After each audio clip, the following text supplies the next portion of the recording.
organogenesis. Now, what exactly happens in organogenesis is that it occurs starting from third to eighth week. Then we form the three layers that are the ectoderm, mesoderm, and endoderm, which give rise to specific tissues and organs. That is according to the layer wise that are there. And what happens in this time period is, as I said, a distinctly human appearance. That is, formerly it was just like a mass, which we could not identify it resembling as a human appearance. But in this, it takes a human appearance. That is, you know where the head is, you know where the formation of the eyes is going to start, where the ears are going to form. You have the development of the limb parts, so and so forth. So that means it resembles something which is like a human being. So that is what happens in this time period. So, as I told you before as well, whenever there is differentiation into the organ or something is in the making process, the exposure to teratogenesis, that is something that is X-rays, ultraviolet rays, some medicines, or things like that, they can affect or harm the developing embryo at this stage, because from the undifferentiated to the differentiated phase, this change is occurring in this time period. So we say exposure to teratogens during this period may cause major congenital anomalies. So something which has to shift from a undifferentiated mass to a differentiated organ, that is an eye is supposed to develop from the ectoderm. That is, instead of taking on the natural shape, it's going to have some abnormalities during it changes from the raw material to the final product. So that is what exactly is undifferentiated to differentiated, that when you mold something from a raw material to the final product, exposure of these teratogens is going to result into abnormalities. You will not be getting the normal shape. So then, what are the changes which occur, or what basic steps do you see when we start the development? The first thing is that is there is growth. That in that phase, what happens is there is cell division and the elaboration of the cell products which is taking it. So there is cell division, multiplication, mitogenesis, in all those phases. Initially, that takes place. Then, secondly, what happens is morphogenesis. That is, it's the mass starts to take a development of shape, size, and other features of a particular organ. That is, the remodeling starts. That is morphogenesis. That is then the next step which is going to occur. That is a generalizing of the whole body.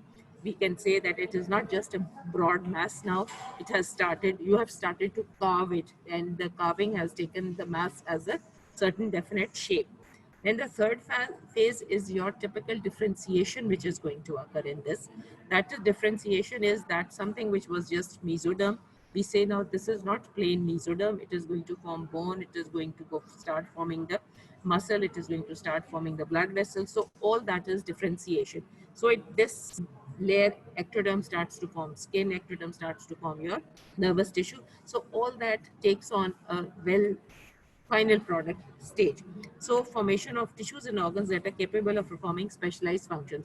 So initially, ectoderm does not perform any function.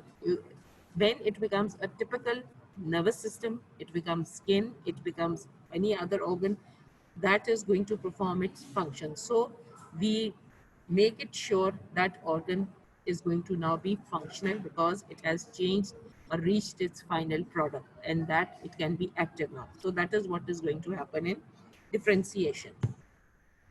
Now, first thing that is going to occur, or you can say it is going to continue from the third week onwards, is neurulation. If you remember, neurulation was the change of the ectoderm. It formed the neural plate. Neural plate gave you the neural groove. Neural groove gave you the neural tube. Then the tube closed. It formed open anteriorly and posteriorly as the neuropores, which were in communication with the amniotic cavity.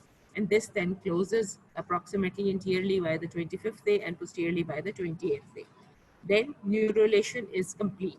And what we see is that we can identify that the interior part, the central nervous system, represented by the closure of the structure, and then that is the broader interior end is the central nervous system, and the posterior narrower portion, the part is the spinal cord. So you can see that there is formation of the different parts by its shape that it is taking, and a much broader cephalic portion that is characterized by number of dilatations, which we call as the brain. So The cranial part, which is a dilated part, that will be formation of the main brain that is there, and the narrower caudal portion of this tube is going to give rise to the spinal cord. So neurulation is complete, and it has set them into the final track that this part is going to form spinal cord and this part is going to form the brain vesicles. So again, I told you neural tube defects. So these neural tube defects are going to occur at this stage if some malformation results, and that is because of exposure to the teratogens. So this is what we call as neural tube defect. We said anteriorly where you are going to have the region of the brain, that is the brain vesicles, that is in the cranial region. What all can happen is either incomplete division, or even it can be anencephaly, that is no brain is developed. And in the cervical region, caudally down, then that is going to have anomalies in the spinal cord. So one I told you, the most common one is spina bifida, which occurs at roughly the lumbosacral region. So these defects are common. So that was neurulation, continues in the next week as well. Then layer-wise, what are the derivatives? Ectodermal derivatives, we said central nervous system, peripheral nervous system, eye, ear, the sensory portion of and the nose, epidermis, that is skin and its appendages, hair and nail, mammary glands, pituitary gland, subcutaneous glands, and enamel of the teeth. These are all ectodermal derivatives, and you are supposed to know them because you often get a question, enumerate the ectodermal derivatives, right? Then is the neural crest cells derivatives. I told you the other day, and neural crest cells were the cells on the edge of the neural tube, which then separate out on either side and they mix up in the mesoderm.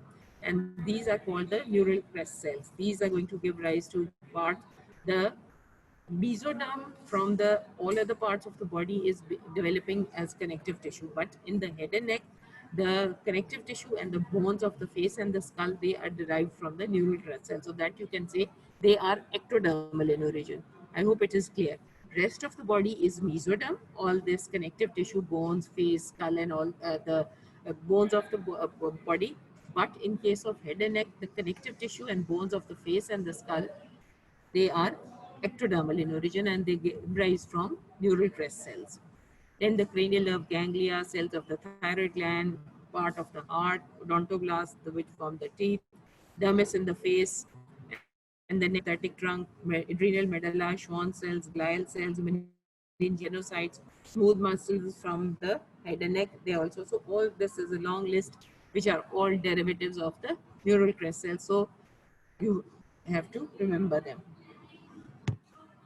Next is when this neurulation is occurring, what other things that you see is, because we are going to make the mass as a typical human appearance. In this, now this time, the tube is closed on the sides. You see some two ectodermal thickenings on the outside. One is called the otic placode and the other is called the lens placode. Otic placode is basically on the sides. That is where the final ears are going to develop. And lens placode is in front. That is what is going to give rise to your lens vesicle, right? So these are the, so you can say the foundation stones of your ear and eye is otic placodes and the lens placode, which are going to start forming in this area. Let me show you this picture. If you see this next picture, you can see that the neurulation has occurred. You can see the otic placode, and then you can see the lens placode anteriorly. And you can see that the embryo now in this stage is resembling much like a normal human being. You can see that there are certain amounts of limbs are going to develop, and there is curvature, eye, ear. So it resembles something like the worm, human being. So you have the development of the otic placode, that is where your ears are going to finally develop, and your lens placode. Placode is something what we call as a thickening of that area, a small mass, a nodular structure, which starts the or lays the foundation stone of the building that has to start. And in this, the building is the ear and the eye. Okay. So they so these are ectodermal in origin. During further development, the otic placodes invaginate. That means the way we had the primitive streak, it invaginates and forms the otic vesicle, which will develop into structures needing for the hearing and the maintenance of equilibrium. That is both the something which is concerned with your vestibulocochlear nerve, that is for hearing, and for the equilibrium process, that is external ear, middle ear, and the internal ear. Then the lens placode will also invaginate and then form a vesicle, and that is going to give rise to the lens of the eye, right? So this is the next step which is happening. So neurulation processed into it, and then we formed the otic placode and the lens placode. Then the derivatives of the mesoderm, which are connective tissue, cartilage, bones, striated smooth muscles, heart, all these are basically the general derivatives of the mesoderm. Then I told you when the formation of the intraembryonic mesoderm was there, because of the cells which were invaginating from the primitive streak, those spread left, right, and they formed what we call as your intraembryonic mesoderm. So cells of these mesodermal germ layers form a thin sheet closely woven tissue on a midline in between the endoderm below and the ectoderm above. Cells close to the, and then we said they were going to differentiate into three levels. Those which were there, central placed, let me see if you have the picture. You see this picture. Just to recollect, central black dot is your notochord, yellow is endoderm, and ectoderm is the blue one. The red is your intraembryonic mesoderm. This intraembryonic mesoderm is going to differentiate into three parts. The parts on the either side of the notochord is your somites or your paraxial mesoderm, because your notochord is going to be your axis. So that is why this mass, that is the triangular structure, that is called the paraxial mesoderm. Then the next small area is called the intermediate mesoderm, and then the lateral most part is the lateral mesoderm. So that is, it is why called the intermediate mesoderm, because it's between the somites and the lateral plate mesoderm. Okay?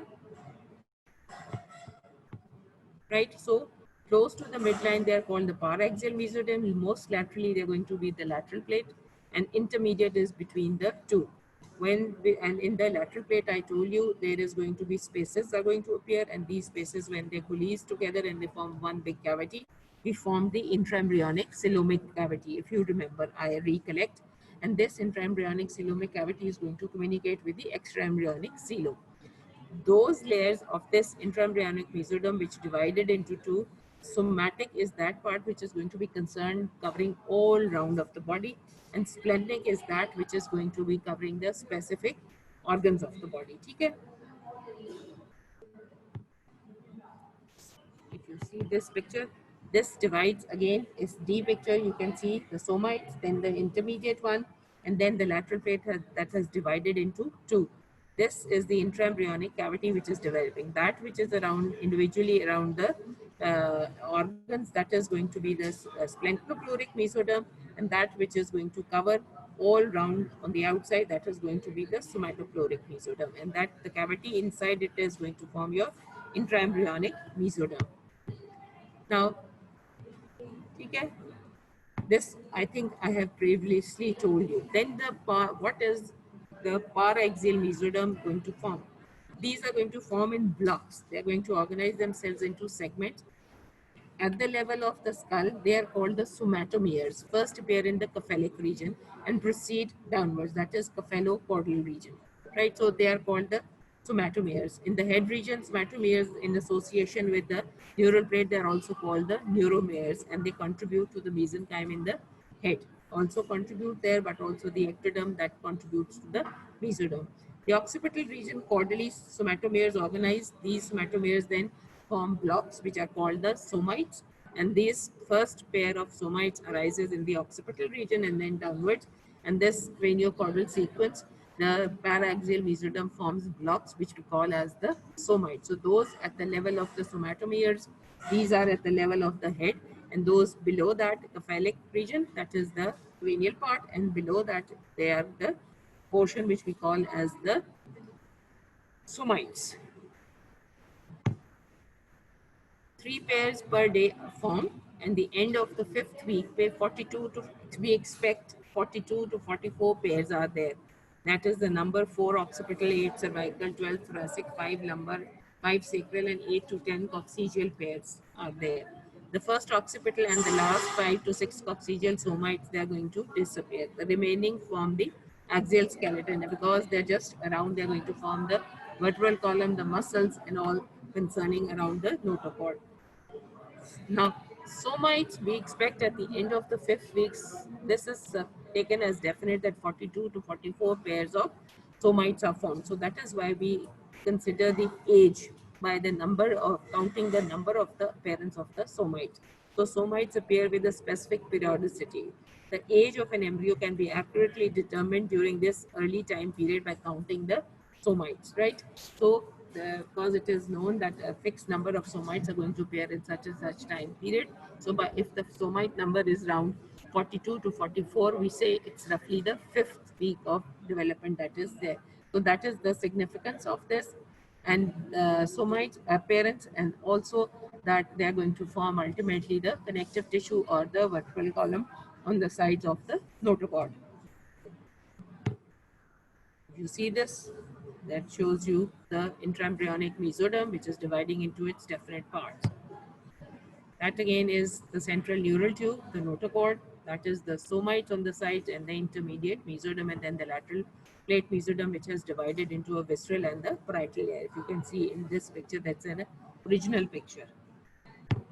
Then there is going to be the somite differentiation. What exactly are the somites going to form? The different parts that are going to form.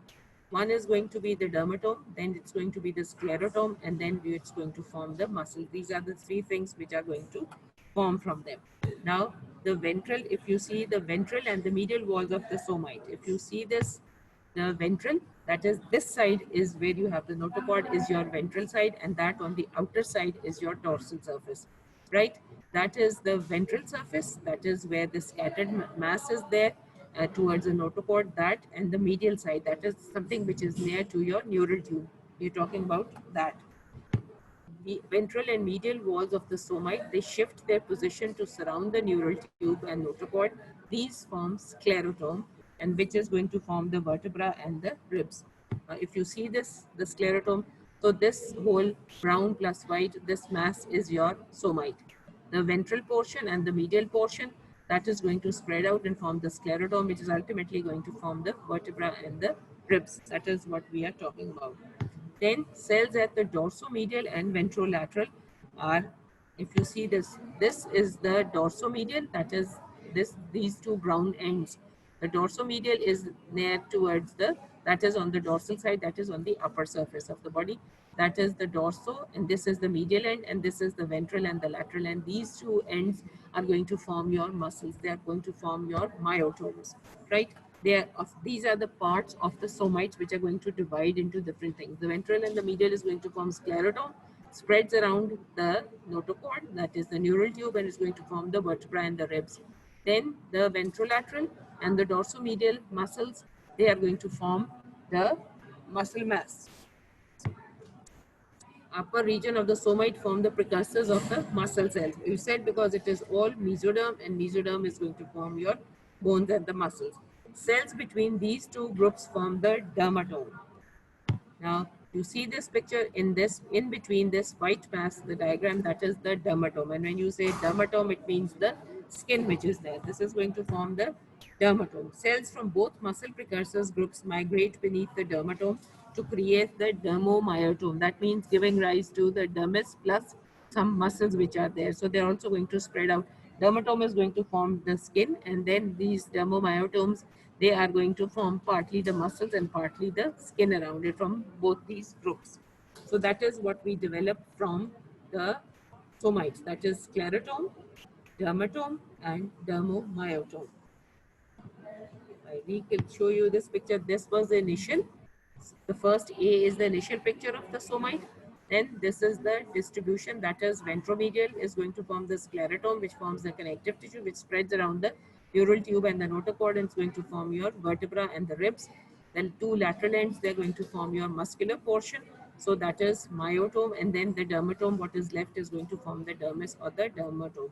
So if you see this picture, the last one, you can see that the sclerotome, the dermatome, that is going to form the skin portion, the dermis, and then myotome, that is going to form the muscular portion. So that is how the somite is going to differentiate into different components, which is all mesoderm. Mesoderm is going to form all these components, right?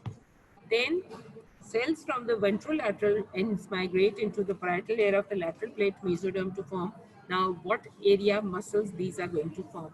The ventrolateral of the end of the myotome that is going to form the musculature of the body wall external.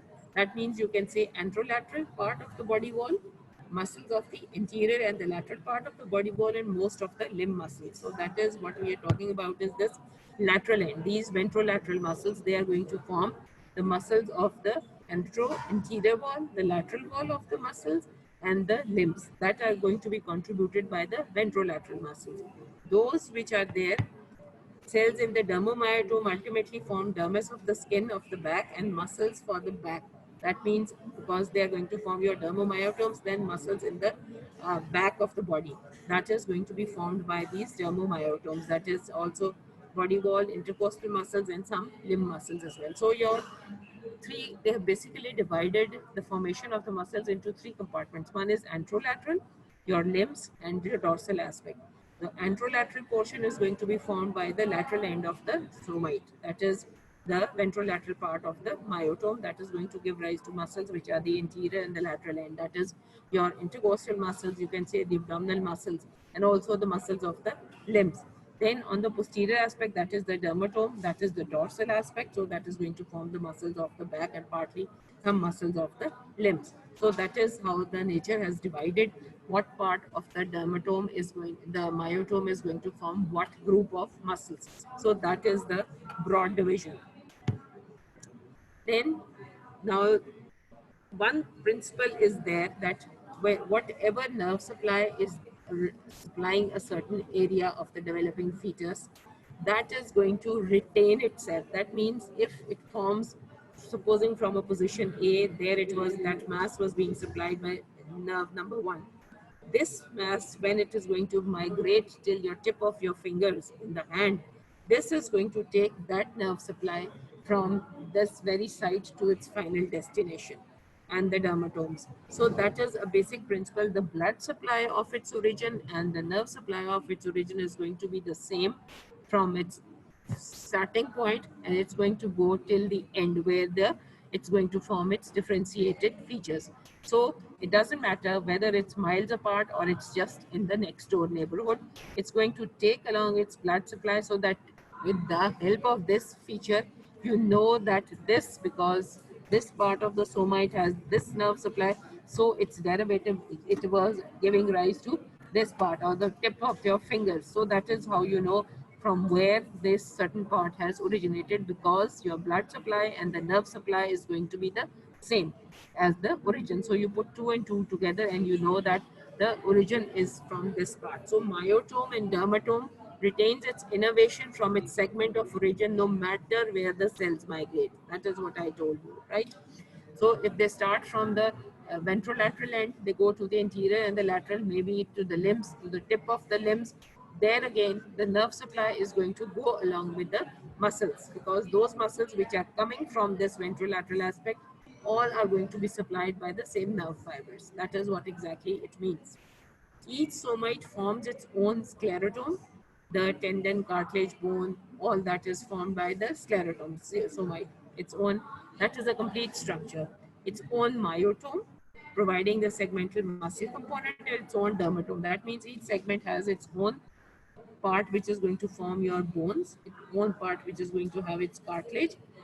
Each somite is going to form the muscle, and each part is going to form the back of the dermis, and each somite is going to be supplied by its own nerve and by its own blood vessels. So it's a packed parcel, that is all in one. It has its own components, it is self-sufficient, it doesn't need anybody from outside. So all this, when it is going to transfer from the one somite to the other parts, it's going to take along all these, the connection with its root is going to be maintained by the blood vessels and the nerve supply. I hope that is clear. Has its own segmental nerve component. That is important. The nerve component, that one somite is going to have its own nerve. So wherever the derivatives of the sclerotome, myotome, and dermatome are going to go, they are going to take the same nerve supply of that original somite. I hope that point is clear. Then what was the formation of the intermediate mesoderm temporally connects paraxial with the lateral plate, and this gives rise to urogenital system, that is the kidney and all, and then the genitalia. that is going to give rise to that part. So intermediate mesoderm is going to give rise to those parts. Then is the lateral plate mesoderm. This lateral plate mesoderm splits into parietal and visceral, which we've already talked, and we form the intraembryonic cavity. And these intraembryonic cavities are then going to form we said a horseshoe shaped cavity, large one. This is going to, when there is folding of the embryo, this is going to form the different cavities, that is the peritoneal, pleural, and the pericardial cavities, which are formed. And the lining is also formed by this membrane, which are there. So you form somatic and splenopleuric, and then you form an intraembryonic cavity. This intraembryonic cavity, when there is folding, is going to unite together. They form a inverted horseshoe-shaped cavity. There is a communication, and when this folds, it takes on its position, which is giving rise to the cavities of the lungs, the heart, and the abdominal viscera. So that is, it forms all those serous cavities. So if you see this picture, this is forming the parietal layer, and then you have your cavity which is spreading out. Then the next thing which is going to develop in this area, as we've already talked about, is vasculogenesis and angiogenesis. Vasculogenesis was the blood islands, and these blood islands gave rise to blood vessels, and angiogenesis was the outbudding of these original blood vessels, which increased in number and size. Then the blood cells. They say there are three levels of formation of the blood cells. That means at different stages, the origin of the blood cells changes. The first blood cells, they're going to start in the formation islands, in the formation of the yolk sac. That was the initial step. And the yolk sac, this time period is transitory. That is from around the yolk sac, blood islands are formed, cells from the mesoderm, they form these cells. Then this hemopoietic system is taken around the place of the aorta. I told you the main dorsal aortas two are present, which ultimately become one. The mesoderm around it, that is going to give rise, and around this area is the development of the kidney. In this area, you have the definitive hemopoietic stem cells. That system is converted into this definitive hemopoietic systems. These cells are then ultimately transferred into the liver, which is going to be your major hemopoietic organ. That is the main cells which are going to form your hemopoietic, the blood cells. So initially it was blood islands around the yolk sac. This then shifted over to the dorsal aorta. That dorsal aorta is going to shift the cells into the liver, which will then becomes the main blood forming cells. And this time period is 2nd to 7th month of development. It's the liver which is the main organ which is forming the blood cells, right? The first step was just a transitory phase, that is just starting of the process. But the 2nd to 7th month of development, it is your liver. Then this liver from 7th month onward, liver is going to shift on these cells to the bone marrow, which is going to become the definitive bone forming tissue in the 7th month of gestation, and thereafter loses its blood forming functions. I hope it is clear. So these are the three steps in which the blood forming organs are there. The first step is if their blood cells are formed in the islands as around the yolk sac in the mesoderm. Then these cells, they are transferred over to the liver. The liver becomes the main till the 7th month of development. And after 7th month, these cells, they are colonized into the bone marrow. Then, as we say in the adults, the main cells, they become the bone marrow becomes the definitive blood forming cells. Abnormalities of these formations of the vessels can be capillaries, hemangiomas. Hemangiomas mean blood vessels abnormalities. They are dense collection of capillary blood vessels. As you can see, this one picture A is its a localized collection, but in the B picture it is a generalized sort of collection or a diffuse collection of mass of blood vessels, developing blood vessels. That is what we call as capillary hemangiomas. They said that these are very common tumors in infancy, and approximately 10% of all births they may be seen. And basically they are seen in the craniofacial areas, that is the cranium and in the face. They can be a focal lesion or it can be a diffused one. And the diffused one is said to be having more of the secondary complications that can occur. So that is when the blood vessels are developing, they can form a collection or a mass, and that is what we call as capillary hemangiomas. These are the benign type of tumors. Then this is the list of the endoderm. Endoderm is basically concerned with the lining of the different organs that is there, or the different cavities which are there. To remember this.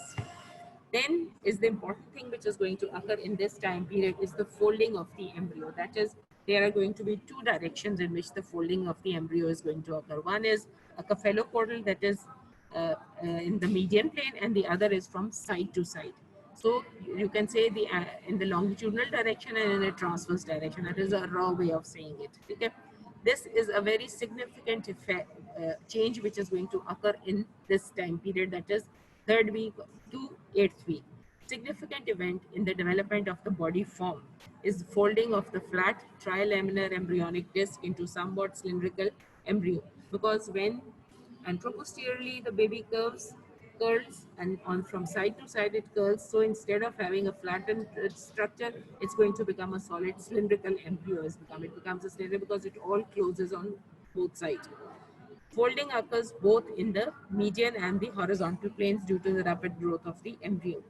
The growth rates at the sides and the length of the embryonic disc fails to keep pace as the embryo increases rapidly in length. So the uh, both sides they cannot match the growth which is taking place on from side to side or from anteroposteriorly. Folding at the cranial and caudal ends and sides of the embryo occurs simultaneously, that at both in the longitudinal direction and on the sides. Both changes occur at the same time. Now, you will have to visualize just this, the folding of the embryo in the median plane. Folding of the ends of the embryo ventrally produces head and tail folds.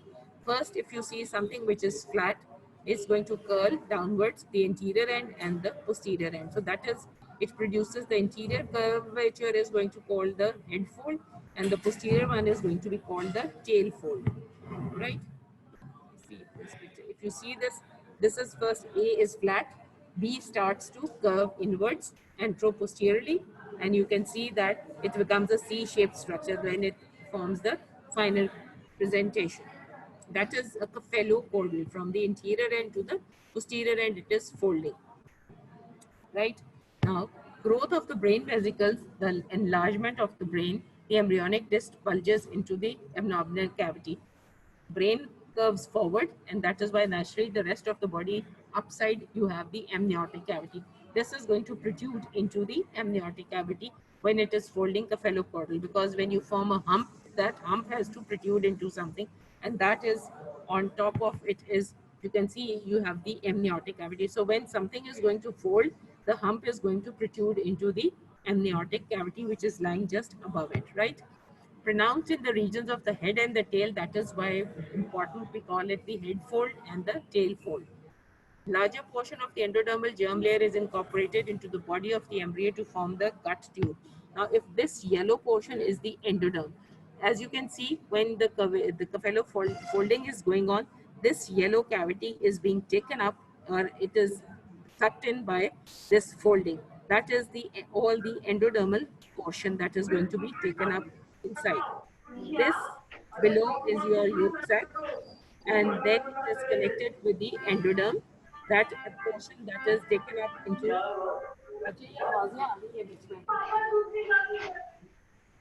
this is then going to be taken in by the embryo, growing embryo, and this yellow portion is going to become the gastrointestinal tract, and it's going to be connected by the yolk sac.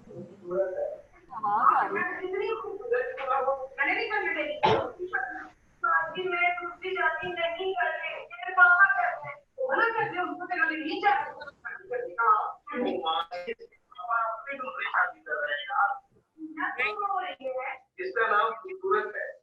Larger portion incorporated into the body of the embryo to form the gut tube. Okay, so this yellow portion which is sucked in, that is going to form the gut tube, that is the gastrointestinal tract, because it is being incorporated into the developing embryo. So when this curvature is going up, this yellowish portion, that is the endoderm, is also going inside. So all the layers are going to be automatically going in. That is the three layers are going to be going into a curvature. So that is going to form your gut tube. That is, gut tube means your gastrointestinal tract. The tube is divided in this gut tube is into three regions: the foregut, midgut, and hindgut. So this endodermal portion which is being taken up inside, this is going to form the foregut, midgut, and hindgut, which is going to start formation from the oral cavity. and then your esophagus, stomach, intestines, and all that. So different regions are going to give rise to different parts. The midgut communicates with the yolk sac by the way of the vitelline duct. Now, this central portion where your yolk sac is communicating, that is going to be the midgut portion. That is the middle of this tubular portion, and this is the small narrow connection with the yolk sac. That is what we call as the vitelline duct, right? If you see this, this is ultimately going to finish off, because when we do not need, placenta is developing, all the blood vessels are developing, we do not need the small amount of nutrition that is coming from the yolk sac. So this has ultimately to close off, right? So this becomes narrow. First, initially, this opening connection with that was the bigger portion. Then when it folding occurs, this becomes a narrow duct. That is what we call as the vitelline duct. And this endodermal portion, which is sucked in, this is going to become your gastrointestinal tract. Foregut, midgut, and hindgut, which are going to give rise to different parts, right? You see this picture, this is very clear, and it helps you understand how this folding is occur. Then the head fold, that is the cephalic end. The foregut is temporarily bounded by the ectodermal endodermal membrane. If you remember, we called it the oropharyngeal membrane, where your mesoderm did not insinuate between the two layers, right? At this end, where you have this oropharyngeal membrane. This oropharyngeal membrane is initially closed, but then it ruptures, and this anterior portion is going to become the stomodium. That is the oral cavity is going to develop from this, and that is the mouth is going to develop. Initially, that is closed, but this oropharyngeal membrane is going to rupture. This same is the case with the tail fold. You have this cloacal membrane, which is initially closed, but then again it ruptures, and this is going to give rise to the anal canal and all those organs which are there. So at both these ends, the cranial end and the caudal end, you have these membranes. If you remember, ectoderm and endoderm are fused, no invagination of the mesoderm in between these two layers. These are going to be the closing ends, and then when they rupture, they're going to form the communication with the outside, right? So a membrane called oropharyngeal membrane, this membrane separates the stomodium, the primitive oral cavity, ectoderm, from the pharynx, which is going to be part of the foregut, and outside you're going to develop the stomodium. So this is going to rupture. The membrane ruptures, establishing an open connection between the oral cavity and your foregut. That one development is occurring. Then at the end of the tail end, you are going to have a same cloacal membrane that was there, the same membrane. This is going to form the anal canal. This is also going to rupture at its end, the opening, and then you have the proctodium, which is going to form the lower third part of the anal canal by the invagination of the ectodermal portion, because all this is endoderm, but one third part of the anal canal is going to be developed from the ectoderm. That is where this membrane is there. That is the end of the upper two thirds, but lower one third, which is going to invaginate from below by the ectodermal portion, that is going to form proctodium, and that is going to form the lower third of the anal canal.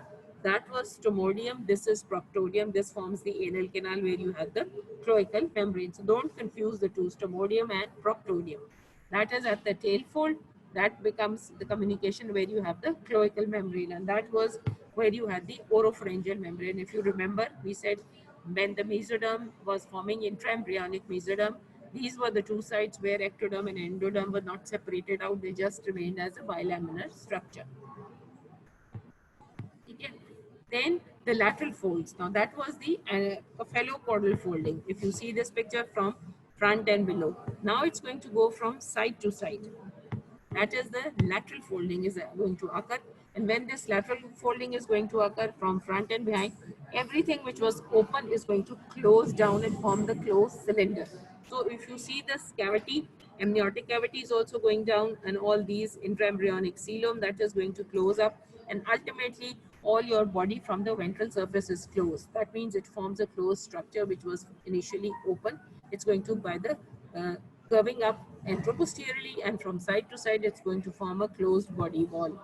And this, you can see the yolk sac is becoming smaller, and just the body is connected with this mid in the center, that is your midgut, is just connected with this vitelline duct which is there. Okay. Resulting with two folds, two lateral body folds. The primordia ventrolateral body fold in the median plane. Roll the edges of this disc. First it was flat, then it's going to curve round anteriorly, and then when it closes, it's going to form that cylindrical structure. Embryonic disc ventrally and forming a rough cylindrical embryo, right? when from the sides, these go forward and they close and they form this disc-like as a cylinder. The ventral body wall of the embryo is closed. That means when the two meet, cylinder has a closed wall, except for a small part in the umbilical region where you are having a connection with the yolk sac, and that is your, and you take in, if when there is curvature, it is being taken in. If you see this picture and you're curving in, just that all the from the side, it's going to come, it's going to close. This is going to be taken in, but just the communication, it's going to be closed. The communication will just be this vitelline duct with the yolk sac and this allantois, which is also going to be taken up into this middle portion, and this level is where you're going to form your umbilical cord or your umbilicus. Okay? This ventral part is umbilical region where the yolk sac duct and incorporation of the allantois into the body of an embryo, which is ultimately going to be the region where you form the urinary bladder. By the 5th week, the yolk sac duct, allantois, and umbilical vessels are restricted to the umbilical region. That is the only central portion which has a communication outside. In humans, the yolk sac is vestigial. It's going to finish off. Probability has a nutritive role only in the early stage of development. So that is going to finish off, and only this part is going to be left along with the allantois, the vitelline duct, and the blood vessels around it. And ultimately, this is going to finish off where you form the umbilical cord. Initially, there is a wide connection between the midgut and the umbilical vesicle, but gradually, as the curvature is folding, that small duct is formed, what we called as the umphlomysenteric duct. And then this umbilical cord forms, connecting the stalk, ventral fusion of the lateral folds. And then there is going to be communication with the extraembryonic also finish. So all the communications are going to finish off. It's just going to be a link at the level of the umbilicus where you're having your umphlomysenteric duct and the allantois, that is in the link with the midgut. As the amniotic cavity expands and obliterates, most of the extracellular does. Okay? So it's also going to finish off because your embryo is extending up into this by its curvature. If you see this way, this is curvature. This is the connection which is there. All is closed on the front. There's just the cloacal membrane, that is your urachus, which is ultimately going to do. This is your urinary bladder, and this is your part of the midgut. And then you have this umphlomysenteric duct, which was initially linking up with your yolk sac. So this is the only portion where there is going to be a communication with the outside.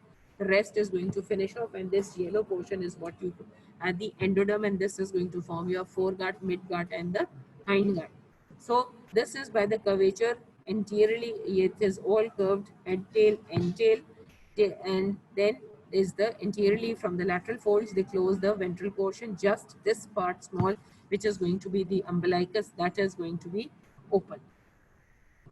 Ultimately, it's going to finish off this. So what we have in the 3rd to 8th week is neurulation completes. Then we had the formation of the somites, intraembryonic mesoderm. All its 3 parts are going to differentiate. Then we had the important thing that is going to occur is the formation of the blood vessels, definitive blood vessels, and ultimately the cephalocaudal and the side-to-side folding, which is going to occur and give it its definite shape. Everything is not going to be in the flat disc-like program. It has to form a cylindrical shape. That is a typical human being-like structure has to form. So that is the important thing which occurs, and that is your cephalocaudal folding. The end of the 4th week, the embryo has approximately 28 somites. That is how we identify the time period, how old the embryo is.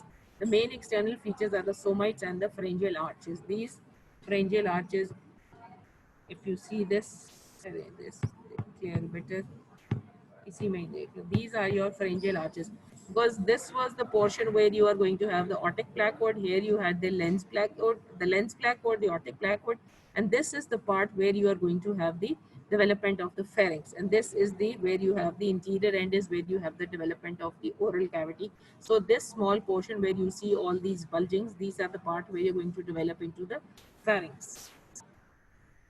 So external appearance in the 2nd month, what you see is somites and the pharyngeal arches. The age of the embryo is usually expressed in somites, the number of somites. Counting the somites becomes difficult as the age is increasing. So what you do is you measure the length of the embryo, that is from crown rump length. Crown rump is the vertex, that is the maximum or the highest point of the skull.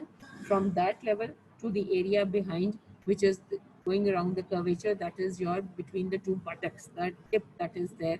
That is what you call as crown rump length, and it is expressed in millimeters. That also is definite for definite time period. So with that, you assess how much old the baby is. That is by the crown rump length, what we also call the CR length. CR length is the measurement from the vertex of the skull, the highest point, to the midpoint between the apices of the buttocks. Differences are greatest before the end of the first 4 weeks of development, less by the end of the embryonic period, because nearly everything goes at the same pace, provided no abnormality is there. Then, in the second one, the external appearance of the embryo has changed by an increase in the head size. Formation of the limbs can be seen, face, ears, nose, and eyes, all differentiations occur. Fifth week, that was around fourth week. Fifth week, you see the development of the limb buds. Four limbs, that is the upper limb, hind limb buds appear as paddle-shaped buds. If you see this picture, these are the upper ones are the forelimb buds, and lower ones are the lower limb buds. Then forelimbs located dorsal, and they are going to be supplied at that level. The spinal cord is going to be enlarged and it's going to form this brachial plexus. And hind limb, that is the lumbar and upper sacral ledger, where it is going to form the lumbar plexus. So the spinal cord would be the enlargement, and it's going to give rise to the nerve supply. So by fifth week, the forelimbs and the hind limbs, they are going to show you the appearance. And in the second month, you have the change external appearance or the change by increase in head size. Limbs are starting to form, and the face, ear, nose, and all those placoids which we are going to form, and the pharyngeal apparatus is going to appear. So all these things start to appear at this phase. That is why we call it organogenesis or embryogenesis.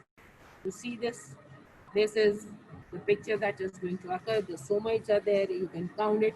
If you want to count this crown rump length, you go from the tip of the head of the embryo till this buttock portion in the back. That is, you are going to then measure the length, and that is all how you can assess the age.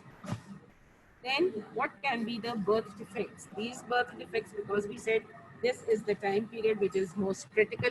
So, and this is anything which is exposed, mal exposure can cause birth defects, because from the normal mass to the final mass, we are going at this stage, because after that, it's only increase in size of the differentiated organs that is going to take place, or slight more molding is going to occur, but the final product shape has been given, and it is just to modify more. So birth defects, major organs and organ systems are formed during the third to the eighth week. So that is the most critical time period for normal development, is therefore called the period of organogenesis or embryogenesis, is the most critical time period.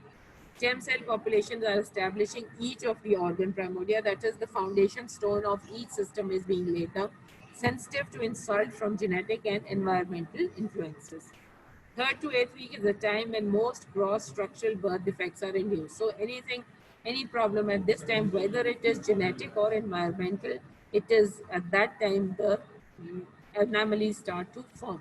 The mother may not be, this is very critical time, because the mother may not be knowing that she is carrying a baby, and she might not be taking care. And so at this time, the baby is more vulnerable to all sorts of exposure when the mother is not in does not know that she is carrying a baby. So this is very critical at that time, because this is a very initial time period, roughly 2 months, and then the abnormalities results.